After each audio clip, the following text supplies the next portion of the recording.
Good morning. Today I started taking down the collar ties or the ceiling rafters that were up existing. As you can see here, they came down so far so pretty easily. I have two down so far, and I'm gonna pan around here. There's my new material, some of the new material for the collar ties that I'm gonna raise up and make a 9-foot vaulted ceiling. So that's the project for today. And I want to, one quick thing to show you here, my temporary power setup. So I've got just a receptacle there, double gang box, and I ran some 12-2, and I'll cut now to the main panel and show you that. So here you'll see the 12-2 coming in, and I've taken out all the old wire and just let that hang because that's going to get all redone. So what we're going to do here, we're going to run a 100 amp breaker from this main panel,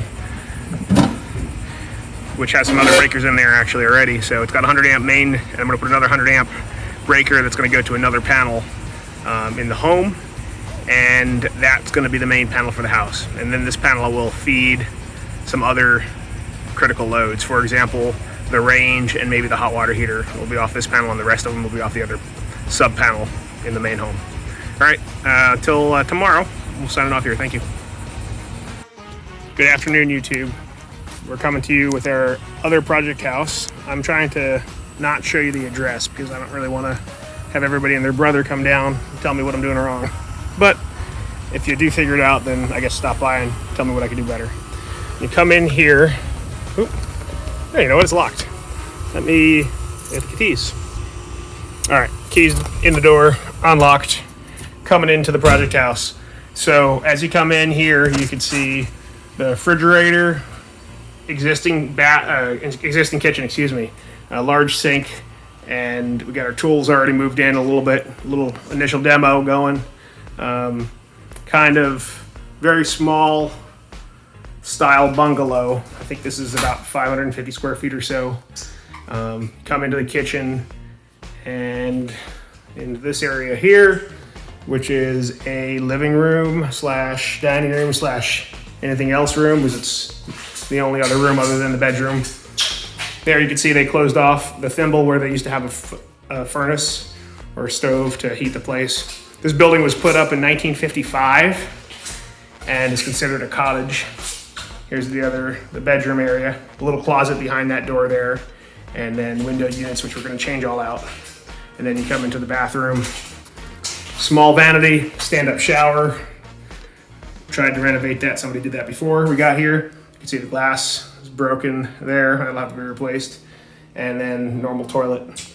Electric heat in this unit. Nothing else for heating. A little bit of cellulose blown in, which is going to come down, and we're going to redo the ceiling in here, make it all crisp, clean drywall. So the plan will be to have this reopened up so you can have access to the kitchen.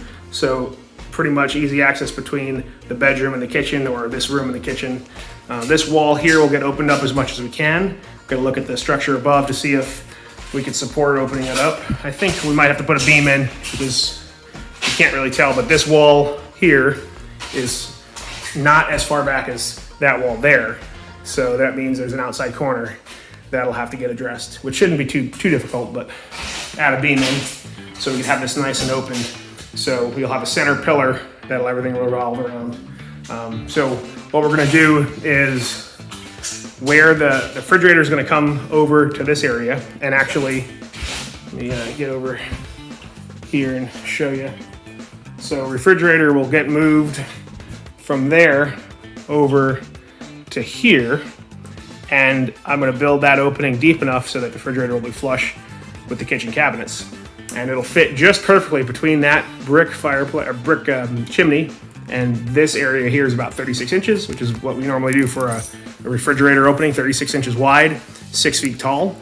And one other nice thing is that there'll be enough space between here and here to put an upper cabinet, which is about 12 inches deep, in, that will allow us to have a little bit more storage space, and then put a little piece of countertop on top of that. So you have a little bit of countertop on both sides of the refrigerator.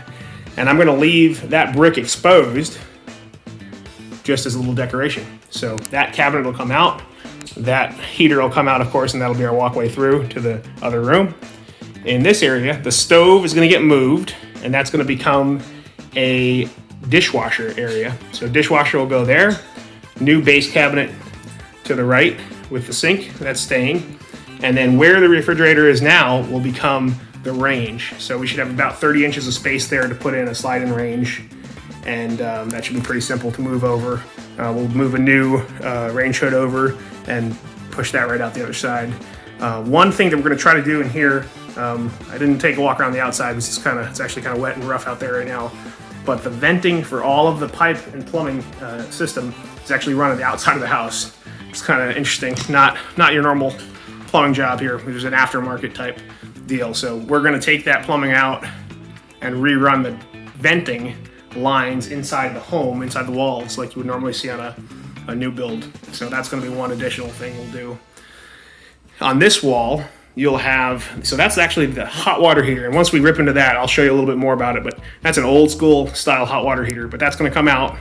I have not decided what I'm gonna do for hot water in this home yet, but that'll be a countertop across, and then where this washer and dryer is, that's gonna go away, and that'll just be another more cabinet space. So you'll walk in and you have a decent amount of cabinet space here, refrigerator there, a little cabinet here, and then into that room. Turning around, I have dishwasher, normal kitchen sink set up, kind of center it in front of the window there, and I've got a nice 32-inch wide undermount deep sink that I usually put in these types of homes. Same one I did in Washington, the last Washington project. So this is actually a Virginia project. We're gonna call it Virginia Project 1.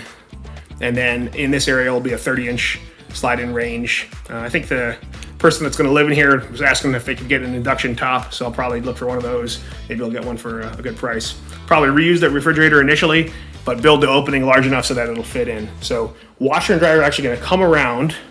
We're gonna pretend this opening exists still. Washer and dryer are gonna go right there. And then on this back side of the refrigerator, it's gonna actually be bumped out just a little bit so the refrigerator fits in flush on the counter, the kitchen cabinet side. We'll put some more closets and hanging in here. So this will become a closet. We'll wall that off there, here, and then back that way. And it'll be right at the edge of that window, just a little bit shy. So 36 inches deep or so that we could fit in the washer and dryer. And the washer and dryer will be in that corner and vented outside, of course. So we'll leave them stacked, and then that'll go up to the ceiling. So this ceiling is gonna come down, re-insulate the attic space. All the attic space that's above the kitchen won't get re-insulated because I shouldn't have to pull that ceiling down. It looks like it was done recently. Pretty good finishing job. Probably redo the ceiling fan, maybe put something a little bit nicer in there. And that should be about it. So as you notice, these air conditioning units are in the window. They are just for AC. We're gonna put in a mini split system, probably a 2-headed unit. Because this building looks kind of small, probably one unit would probably do the whole thing, but we wanna make it comfortable. So we'll put a 2-headed unit in. I think you get an 18,000 BTU unit, and have one for this area here that'll cover this area and the kitchen. Maybe put it on that wall depending, or maybe on that wall. There we go, that wall. So there, and then we'll flank it with another one in this area, maybe above the door, so that it blows kind of to both areas. So the ceilings will be all opened up, so I'll easily be able to run the line set and then hang the unit off the backside. So the only thing I have to figure out next is how I'm gonna do the hot water. And if you have any ideas or comments, let me know in below what you think the best way to make hot water is. My thought process was to probably put a heat pump style hot water heater in, but I don't really have space in this home to give up for a heat pump hot water heater. The only spot that I'm thinking about that I could use potentially would be in here, in this closet, which there is enough, well, there's close. It would be tight, but I could fit it in. We could put something in there, potentially. So that's kind of the overview of the project house for Virginia. If you have any thoughts on hot water heaters, please let me know in the comments below. And if you like this type of content, please like and subscribe. Look forward to taking you through the process of this renovation, and we'll see you next time on RadCon LLC.